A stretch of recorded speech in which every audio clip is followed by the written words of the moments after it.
කිසි කෙනෙකුට කොලොප්පම් කරන්න එපා. සමහරු ඉන්නව නේද ඔය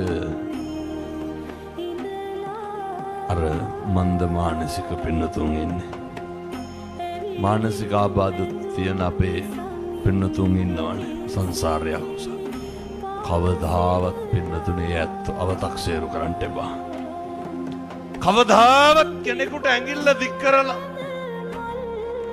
ඔය ඒ අනෙකගේ අපිරිසුදුකම නිසා අපි බොහෝ දුරට අනෙකව හැල්ලු කරනවා පින්නතුනේ. කිසි කෙනෙක් පහත් කරලා කතා කරන්න එපා. මෙහෙම කතා නොකර ඉන්න පුළුවන් එකම ආත්මය මොකද්ද? මේවා පුරුදු කරන්න.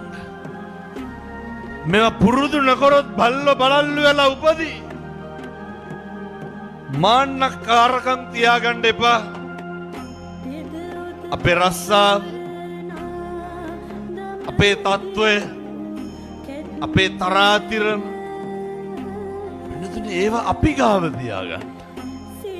ඒ මත කිසිදු මිනිසෙක් ඇති නැති පරතරය මත හෝ කිසිදු ભેදයක් අපහසුතාවයට නම් අදිෂ්ඨාන කරන්නද මගේ කටින් හාමුදුරුවනේ හෙට ඉඳන් කිසි මිනිසෙක් ලැජ්ජාවට පත් කරන්නේ බුදුරුගන්න නපරෝ පරන්නේ කුබ්බේත නාති මඤ්ඤේත කත්තචනං කංචි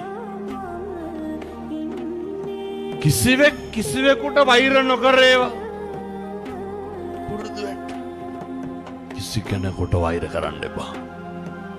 කිසිවෙක් කිසිවෙකුට නිඳා නොකරේවා.